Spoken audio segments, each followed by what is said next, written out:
And I can see in my mind this world of like consumer-driven, affordable healthcare. And so we have to sort of create that. So we have to teach the consumer. So the regulatory side, when we launched, we believed, like, really simply, I own myself. Like, it's my body, and my genome is just the digital representation of me. And so, like, of course I can get access to it. Like, why would I not be able to? That seems crazy. Like, why would there be any prohibition? And then my taxpayer dollars go to all this genetics research.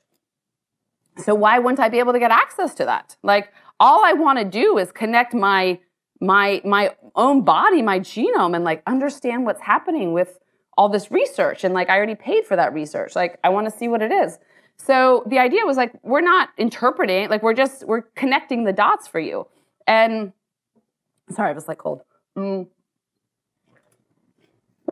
And so we just felt like it was information. It was almost like, this is your First Amendment right, like you can see. And from a lab perspective, we felt like we fell under CLIA, which is the Clinical Laboratory Information Act, managed by Medicare as a laboratory developed test. And so, lots of blood tests, like blood tests today and most genetic tests are all LDTs. So we felt like we were under that pathway. Clearly, like, one of the things that's interesting for me is, like, especially from an academic perspective, the history of medicine is so interesting.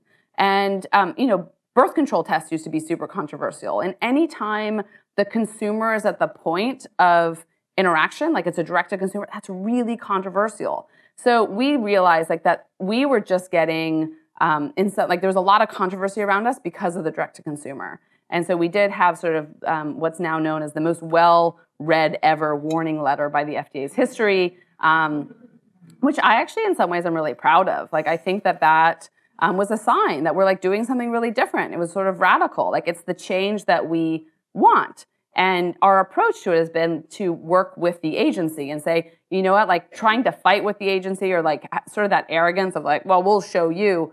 Like, part of it is that to really drive change, you have to change the system. And so for me, the best thing that we've done is then partner's not the right word, but that we actually listen. Like, we listened to the FDA and we said, we're going to do all the things that you ask us to do, and we're going to get a direct-to-consumer approval for our test.